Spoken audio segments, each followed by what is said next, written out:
Okay, I want to remind you, in section 70, and we've done 69 sections prior to this, where many of the problem sets had to do with finding a point of intersection or points of intersection between two curves, or possibly three or four curves, all right?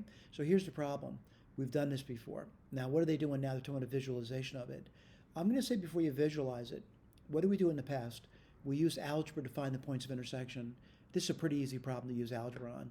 And so I got these 2 points of intersection by using algebra, just like we did in the past. Then what did I always do in the past? When possible, I would graph the system of equations to look for those points of intersection. So what do I get over there? I get this over here. Now, what I'm going to claim over here, looking at this over here, I'm pretty clear that this point over here is 0 minus 1. But I got to be honest with this point over here, I'd have a tough time with. I don't mind you using a ruler to approximate it, though. What I want to do is I want to go to software, though, and just talk about a primitive skill set they should have using software. So let me go to my software. I've already graphed it out. What I graph out? I graphed out this ellipse, and I graphed out the line.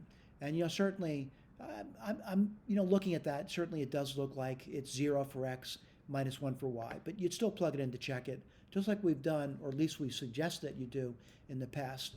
What I want to do now is I want to put a different equation down, and I'm going to put down where I think that other point of intersection is. And I'm going to say it looks like 2/3 to me. Whoops, I didn't mean 2/3. I meant 5/3. Like if I was saying what x is 5/3, but then I start to realize it's not 5/3. Now, why do I say that? What am I looking at? I'm looking at this thing not intersecting where I say it should be intersecting. So I'm gonna get my little zoom thing going in here. Give me 1 second to do so, and I'm gonna focus in this region. Right now, I need to move that line a little bit to the left. So I'm gonna say, oh, not 5/3, and you might say, oh, I think it's maybe 1.5 or so. Oh, that's too small. You get the idea how difficult this is. Now, what did I say it was? If you remember, 8/5. Right on the money. Right on the money. All right. Now, again, if you look at the other one, let's put another line down there.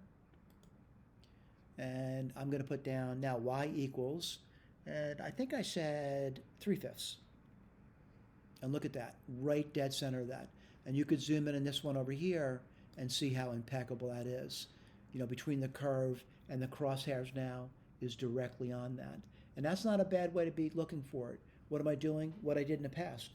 If you remember in the past what I did, I used a ruler. And what I did is I kind of lined it up, right? However, I want to claim again, even if you're using a ruler, it might be really tough to come up with these numbers over here.